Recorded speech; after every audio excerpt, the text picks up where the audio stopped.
Hi guys, it's Kelly and I'm back again with another video.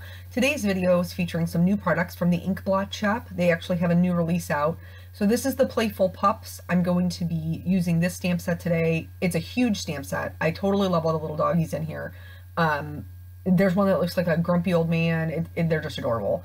And then there's also the little fat cats here. I don't even like cats and I think these things are cute. So that's, I mean, that sells you right there.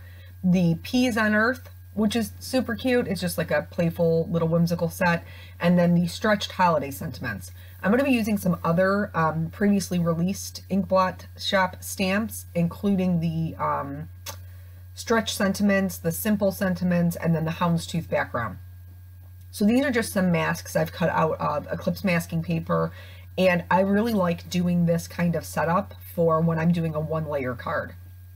So basically what I do is I lay out my whole little scene in masks, and then I put all of my stamps right over their masks. So then when I pick it up with my Misty Door, I already know where everything's going to be. Speaking of my Misty Door, don't mind the atrocity that is my Misty Door. My son has been super into, Mommy, can I make a card? So all of the ink that is smeared all over it is from him, and I just didn't clean it off. So, you know, because I'm lazy. So then once I stamped down that first layer, I covered them all in masks, and then I'm going to do the second layer. Anytime you're doing a one layer card, you want to stamp front to back. So anything in the foreground first, anything in the background second. So again, just putting that down, and then the last thing that I'm going to stamp is this dog. I want to call it a little dog bed, but you can see the size of it. These are such good size stamps. It's so easy for one dog to carry an entire card. So the premise behind this card was basically, oh, and you'll have to excuse me because I've taken my allergy medication, but fall in Ohio is like, I don't care that you have to do voiceovers. People are just going to have to listen to you sniffle. So you're just going to have to listen to me sniffle. But anyway, so I did all those. I stamped everything, and then I masked everything. And then I used a piece of Post-it. It's like 3-inch wide Post-it note tape. Or I'm sorry, 2-inch wide Post-it note tape. And then this Houndstooth background is a previous released stamp from them. I'm going to be stamping the background in some Winter Sky by Simon Says Stamp. This color is almost a perfect match for Broken China. So when I started inking, I noticed that there was kind of an air bubble underneath the stamp. So I'm just lifting up the bottom. I'm not repositioning the stamp. I'm just lifting up the bottom to let that air escape so that I know that I will get a good impression. Alternately, if you don't have a Misty, I would recommend inking up your stamp and then flipping over your paper on top of it. I am doing the Sherry Carroll CPR method of stamping here because I want to make sure that I get a really good impression. And even though I tried so hard, there were still like 2 spots that weren't great. So I'm going to mask it. I'm just going to cover it up because I'm not starting over again. So I'm pulled out my Broken China Distress Oxides, and then I'm just doing a light layer over the stamping. This creates kind of like a tone-on-tone background, which I have to be honest, I kind of prefer anyway, because even though I love contrast in my coloring, I don't really love it in my patterns. I'm going to remove this bottom portion that's masking the ground or carpet, and then I got a fresh piece to do the Frayed Burlap Distress Oxide, because this 3M Post-it tape has like a coating on it, so I knew that my my blending would pick up that blue if I didn't change pieces of paper. So once the bottom was done, I'm going to go ahead and remove all of the masks. You'll notice that bed's cut into 2 different masks. It's because I thought I was going to do something.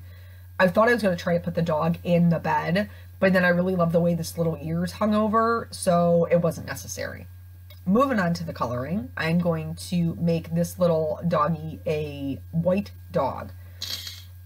Oh, I'm telling you, these allergies are heinous. I'm so tired of it already. And it's the season's just beginning here because even though it's the middle of October, we've had beautiful, beautiful weather.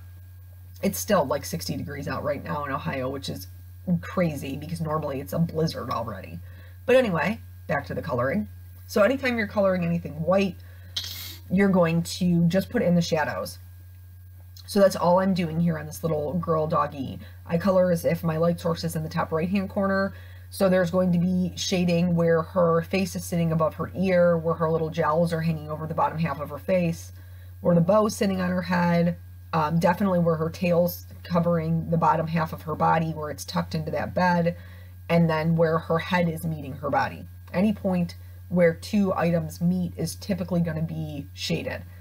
For the C5, which is my darkest color, I'm not adding a lot of it. I'm just really kind of adding it where I feel like it would be the darkest. So not even in all of the areas. And I'm adding more where it would be darker. So like underneath her tail, I'm adding a little bit more. And then you can see how her tail kind of wraps around her body. So on the inside edge of that curve of her tail, I am adding some shading there as well. And then I'm just going to move back out to the lightest color, kind of blending everything as I go.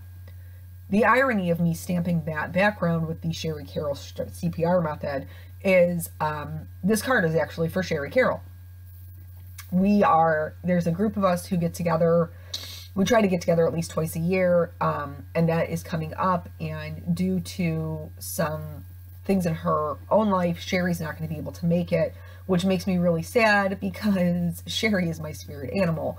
So I only get to see her every so often. Like I said, usually just twice a year. Sometimes I get lucky.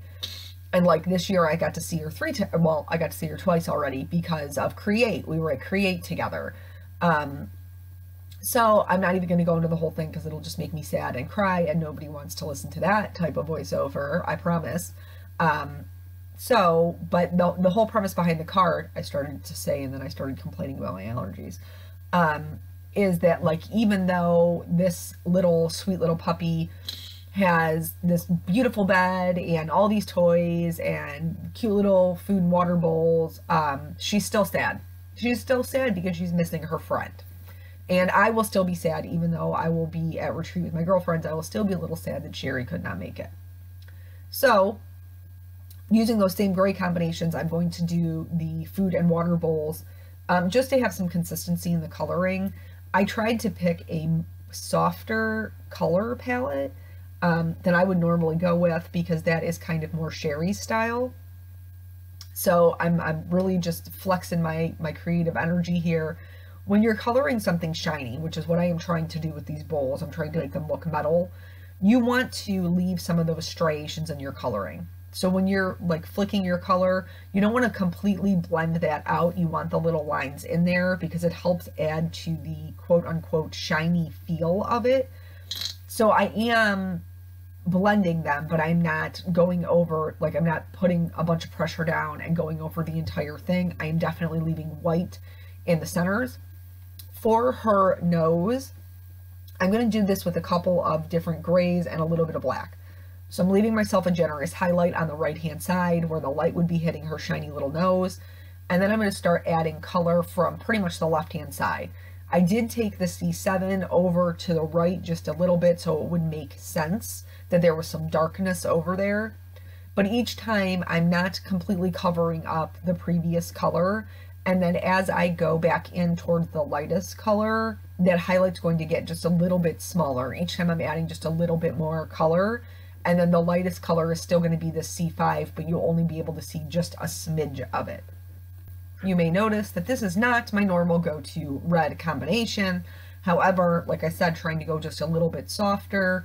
And I was actually really struggling. So once I did the background with the broken china, and then the frayed burlap, I was like, blue and brown, and what? What am I going to put with this? And so actually, I ended up Googling, Pinteresting color combinations to see if I could find something that I liked. And one of the ones that came up, Sherry does this really cool feature for Simon Says Stamp called Color Coordinates. And one of the ones that came up was hers, and it was like a coral color and a golden yellow. With the like tealish blue and brown, and I was like, perfect, thanks Sherry for helping me make your card. So for the bed, I'm trying to make sure that I leave quite a bit of that middle color, that what was it, 22, because I wanted it to be more corally and less red. But for this, you're going to add shading. There's definitely going to be shading inside the rounded edges of the dog bed. And when you're shading something, you want to make sure that you go with the shape of it.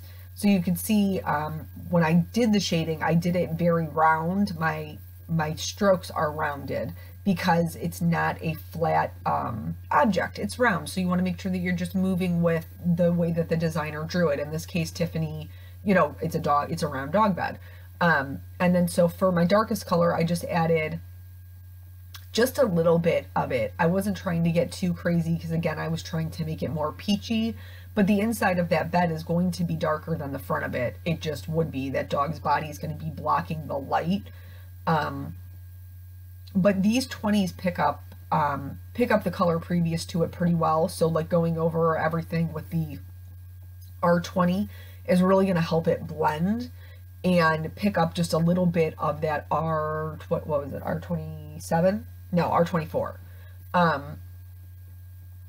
So then just moving on to the inside of the coloring in the bed. This is basically just outlining underneath the dog and then the front of the dog bed, since that pillow would be inset. Since I seem to be struggling with telling you about this coloring today and I really have no idea why, probably because I'm just doing the same thing over and over again.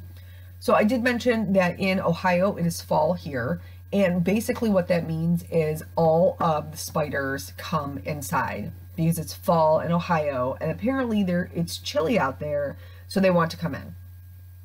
So the other day I was going down to my garage and I turned on the light in my hallway and opened the garage door. When I opened the garage door, there was this spider that came running out from underneath my door. And you know how like when you see a bug, like all of a sudden you have like all these great like super cool dance moves. So I'm like dancing in space, like just right in place. I'm dancing because the spider is just running around. And I am wearing slippers. So I think to myself, okay, well, I'm going to try to kill it with the slipper. It kind of has a hard bottom. So I try to smush the spider with the slipper, and I am unsuccessful. And for those of you who are like, catch and release, you are crazy people. I'm not catching any sort of spider and releasing it. I'm murdering all of them. Straight murder. So the slipper doesn't work. And then I end up chasing him basically into the corner where I cannot even reach him. So I'm looking around for something else. My husband's shoes are down there, which have obviously a hard sole bottom. So I'm like, this is it. I'm killing it. So I am wielding this Nike Air tennis shoe like a javelin, and I am a gladiator. And I mean, I am Spartacus, and that spider is a Roman soldier. Like I am jabbing this thing and dancing around, and it keeps moving, and finally I get it. It's smushed in the corner, and super excited about that because I hate them so much. And then I was like, I should probably pick it up, but then like, what if the other spiders don't realize that this is a murder house for them?